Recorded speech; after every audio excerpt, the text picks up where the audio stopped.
पहाट झाली होती. खिडकीतून येणारा हलका सूर्यप्रकाश, फुलांचा मंद सुगंध अजूनही हवेत होता. सीमा अजूनही झोपलेली होती, पण ती एकटी नव्हती. राजेश तिच्या अगदी जवळ होता. तिचा हात त्याच्या हातात गुंफलेला. रात्रभर जसं ते जवळ होते तसंच अजूनही. राजेश हळूच जागा झाला. पहिल्यांदाच त्याने डोळे उघडले आणि त्याच्यासमोर सीमा होती. तो काही क्षण फक्त तिला पाहत राहिला. तिचा शांत चेहरा, ओठांवर हलकंसं हसू, जणू ती स्वप्नातही त्याच्यासोबतच होती. राजेश हळू आवाजात म्हणाला, सीमा. सीमा हलकंसं हलली, डोळे उघडले. पहिल्या क्षणी तिची नजर राजेशकडे गेली. दोघं काही क्षण काहीच बोलले नाहीत, फक्त एकमेकांकडे बघत हसत राहिले. सीमा हलक्या आवाजात म्हणाली, गुड मॉर्निंग. राजेश हसला. Good morning Mrs Rajesh. Seema लगेच हसली. असं नका म्हणू. राजेश हळूच जवळ आला. का? आता तू माझी बायको आहेस ना? सीमाचा चेहरा लाल झाला. ती उठण्याचा प्रयत्न करत होती, पण राजेशने हलक्याने तिचा हात धरला. कुठे चाललीस एवढं लवकर? सीमा हसली. घरात सगळे उठले असतील. मला काम आहे. राजेश हलकंसं म्हणाला, आज नाही. आज फक्त माझ्यासोबत राहा. त्या वाक्यावर सीमाचं मन थांबल्यासारखं झालं. ती परत बसली आणि हळूच त्याच्या जवळ आली. राजेशने तिच्या केसांवरून हात फिरवला. कालची रात्र आठवते ना? सीमा हलकंसं हसली, डोळे खाली करून. राजेश तिच्या जवळ येत म्हणाला, माझ्यासाठी ती आयुष्यातील सर्वात सुंदर रात्र होती. सीमाने त्याच्याकडे पाहिलं. माझ्यासाठी पण. क्षणभर दोघे खूप जवळ आले. राजेशने हळूच तिच्या कपाळावर एक गोड चुंबन दिलं. सीमा डोळे मिटून हसली. ती हळू आवाजात म्हणाली, आता रोज अशीच सकाळ असणार ना? राजेश म्हणाला, हो. आणि रोज रात्री तू माझ्याजवळ असणार. सीमा लाजली. ती हळूच त्याच्या खांद्यावर डोकं ठेवते. खिडकीतून सूर्यप्रकाश त्यांच्या चेहऱ्यावर पडत होता. त्या क्षणी काहीच कमी नव्हतं, सगळं पूर्ण होतं. पहिली सकाळ, जिथे प्रेम फक्त जाणवत होतं तर जगायला सुरुवात होते. लग्नानंतर काही दिवसांनी राजेश आणि सीमा हनीमूनसाठी निघाले. डोंगराळ ठिकाण, थंड हवा, धुकं, शांत वातावरण. फक्त ते दोघेच. हॉटेलच्या रूममध्ये मोठी खिडकी, बाहेर ढग, आत उबदार वातावरण. सीमा खिडकीजवळ उभी होती. थंड वाऱ्यात तिचे केस हलके उडत होते. राजेश मागून आला. क्षणभर काही बोलला नाही, फक्त तिला बघत राहिला. तो हळूच तिच्या जवळ आला. सीमा. ती वळली. दोघांची नजर भिडली. राजेश हलक्या आवाजात म्हणाला, तुला माहितीये का, तुझ्यासोबत इथे येणं हे माझं स्वप्न होतं. सीमा हसली आणि म्हणाली, माझं सुद्धा. फक्त जागा नाही, तुमच्यासोबत असणं महत्त्वाचं आहे. त्या शब्दांनी राजेशच्या चेहऱ्यावर एक वेगळंच प्रेम उमटलं. तो अजून जवळ आला आणि हळूच तिच्या कमरेभोवती हात ठेवला. सीमा थोडी दचकली, पण पुढच्या क्षणी ती त्याच्या जवळच राहिली. ती हलक्या आवाजात म्हणाली, इतकं जवळ येऊ नका. राजेश हसला आणि म्हणाला, का? आता तू माझी बायको आहेस. सीमा लाजली. बाहेर वाढत होती थंडी. आत दोघांच्या श्वासांची ऊब जाणवत होती. राजेशने हळूच तिचा हात धरला आणि तिला खिडकीपासून दूर आपल्या जवळ ओढलं. क्षणभर दोघे खूप जवळ आले. सीमाचा श्वास जड झाला. ती हलक्या आवाजात म्हणाली, राजेश. तो तिच्या डोळ्यात बघत म्हणाला, तुमच्याजवळ असलं की सगळं विसरून जाते मी. राजेश हळूच म्हणाला, मग विसर सगळं. फक्त मला आठवत राहा. त्या क्षणी सीमाने डोळे मिटले आणि हळूच त्याच्याजवळ आणखी सरली. राजेशने तिच्या कपाळावर, मग गालावर हळूवार स्पर्श ठेवला. ती पूर्णपणे त्याच्या मिठीत आली. त्या मिठीत ओढ होती, पण त्याहून जास्त प्रेम होतं. रात्र झाली. बाहेर धुकं, आत मंद प्रकाश. सीमा बेडवर बसली होती. राजेश तिच्या जवळ आला. तो हळू आवाजात म्हणाला, आजची रात्र फक्त आपली आहे. सीमाच्या चेहऱ्यावर लाज, पण हसू.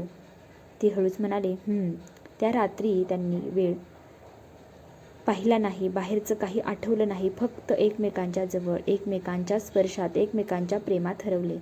पहाट व्हायला लागली. दोघं अजूनही एकमेकांच्या खूप जवळ होते. सीमा हलक्या आवाजात म्हणाली, राजेश. हा प्रवास कधी संपायला नको. राजेश हसला. हा प्रवास नाही, आपलं आयुष्य आहे आणि ते अजून सुरू झाले. हनीमून म्हणजे फक्त फिरणं नाही, तर एकमेकांच्या अजून जवळून जाणं घेणं असतं. हनीमूनचे दिवस पुढे जात होते. प्रत्येक सकाळ, प्रत्येक संध्याकाळ फक्त सीमा आणि राजेशसाठीच होती. त्या दिवशी थंडी जरा जास्त होती. बाहेर धुकं, सगळं पांढरं दिसत होतं. सीमा खिडकीजवळ उभी होती, हातात गरम चहा. ती बाहेर बघत होती, पण तिच्या मनात फक्त एकच माणूस होता, राजेश. तेवढ्यात राजेश मागून आला. काहीही न बोलता त्याने हळूच तिच्या खांद्यावर हात ठेवला. सीमा हलकीशी दचकली, पण लगेचच तिच्या चेहऱ्यावर हसू आलं. इतक्या शांत काय विचार करते?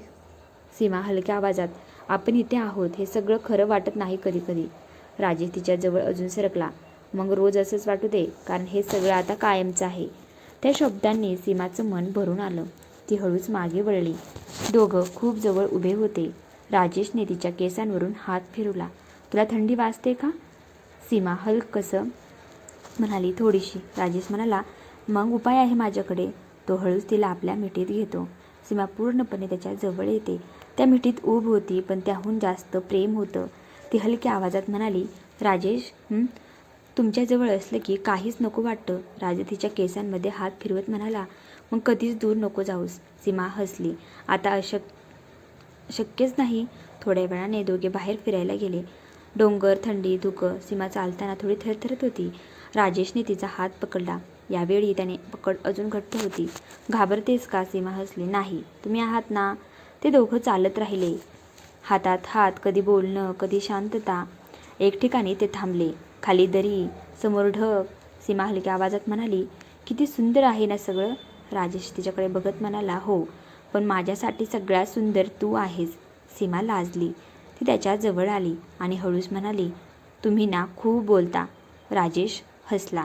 तुझ्यासमोर अजून बोलावंसं वाटतं. त्या क्षणी दोघं खूप जवळ होते. सीमाने हलकसं त्याच्या शर्टला पकडलं. राजेशने तिच्या कपाळावर हलकासा स्पर्श केला. थंडी, धुकं आणि त्यामध्ये त्यांचं प्रेम अजूनच उबदार होत होतं. रात्र झाली. दोघं परत रूममध्ये आले. खोलीत मंद लाईट, बाहेर शांतता. सीमा खिडकीजवळ उभी होती. राजेश तिच्या मागून आला. आजचा दिवस कसा वाटला? सीमा हसली, परफेक्ट, कारण तुम्ही सोबत होता. राजेश हळूच म्हणाला, आणि रात्र? सीमा लाजली. ती काहीच बोलली नाही, पण तिच्या हसण्यातच उत्तर होतं. राजेशने तिला हळूच आपल्या जवळ ओढलं. त्या क्षणी पुन्हा एकदा दोघं एकमेकांच्या जवळ आले. त्या रात्री त्यांनी वेळ मोजली नाही, फक्त क्षण जगले. एकमेकांच्या मिठीत, एकमेकांच्या श्वासात, एकमेकांच्या प्रेमात. प्रेम फक्त एकदा होत नाही, ते प्रत्येक दिवशी, प्रत्येक क्षणात पुन्हा पुन्हा वाढत जातं. हनीमूनचे दिवस संपत आले होते. त्या सकाळी दोघंही शांत होते. रूममध्ये बॅग पॅक करत होते. खिडकीतून थंड हवा येत होती. सीमा कपडे घडी करत होती. राजेश बेडवर बसून तिला पाहत होता. इतकं नीट का ठेवतेस? परत घरी जाऊन पुन्हा उघडायचं आहे ना. सीमा काम थांबवते. त्याच्याकडे बघते. तुम्ही ना काहीही सिरियस घेत नाही. राजेश हसतो. सिरियस घेतो, पण इतकं नाही. नाही तर सगळा मूड खराब होतो. थोडा वेळ शांतता. सीमा हळूच आवाजात, परत गेल्यावर सगळं बदलणार आहे ना. राजेश उठून तिच्या जवळ येतो. काय बदलणार आहे? इथे फक्त आपण दोघेच आहे. तिथे सगळे असतील, जबाबदाऱ्या, काम. राजेश थोडा विचार करतो. हो, बदलणार आहे, पण एक गोष्ट बदलणार नाही. सीमा त्याच्याकडे बघते. काय? आपण दोघं? सीमा काही बोलत नाही, पण तिच्या चेहऱ्यावर हलकी शांतता येते. राजेश तिच्या हातातले कपडे घेतो. चल, मी मदत करतो. ती थोडी हसते. तुम्ही मदत? खरंच? हो, आजपासून सराव करतोय. दोघे एकत्र बॅग पॅक करायला लागतात. छोट्या छोट्या गोष्टींवर बोलणं, कधी कधी चिडवणं. अचानक राजेश एक ड्रेस हातात घेतो. हा घालतेस तेव्हा वेगळीच दिसते. सीमा सरळ म्हणते, तो इथे चालतो, घरी नाही चालणार. दोघं हसतात. थोड्या वेळाने काम संपतं. दोघं खिडकीजवळ उभे. बाहेर धुकं. राजेश हळू आवाजात, एक सांगू? बोल. इथे आलो तेव्हा वाटलं होतं फक्त ट्रीप आहे, पण आता वाटते काहीतरी वेगळंच घेऊन जातोय. सीमा त्याच्याकडे बघते. काय? तुझी सवय? ती काही बोलत नाही, पण तिच्या चेहऱ्यावर हलकसं स्मित येतं. ती खिडकी बाहेर बघत म्हणते, सवय वाईट असते, नंतर लागते खूप. राजेश लगेच म्हणतो, मग लागू दे, मी आहे ना, सोडणार नाही. थोड्या वेळ दोघं शांत. सीमा हळूच त्याच्या खांद्यावर टेकते. घरी गेल्यावर असंच राहशील ना? राजेश सरळ उत्तर देतो, नाही. सीमा लगेच त्याच्याकडे बघते. तो हसतो. थोडा जास्तच राहील. ती हलकं हसते. तुम्ही ना? तो म्हणतो, तू ॲडजस्ट कर, बाकी मी बघतो. दोघं काही क्षण तसेच उभे राहतात. ना फिल्मी संवाद, ना मोठे वचन. फक्त एक साधं खरं नातं, जे आता हळूहळू आयुष्यात उतरायला तयार होतं. निघायची वेळ येते. राजेश बॅग उचलतो. सीमा शेवटचा एकदा रूमकडे बघते. चल. ती मान हलवते. दरवाजा बंद होतो. हनीमून संपतं, पण खरं आयुष्य सुरू होतं. आजचा एपिसोड तुम्हाला कसा वाटला कमेंट करून मला नक्की सांगायचं आहे. व्हिडिओला आवडला तर नक्की लाईक करा. चॅनलला नवीन असाल तर नक्की चॅनलला सबस्क्राईब करा. भेटूया आपण पुढच्या व्हिडिओमध्ये. तोपर्यंत सर्वांना बाय बाय. कमेंट करा.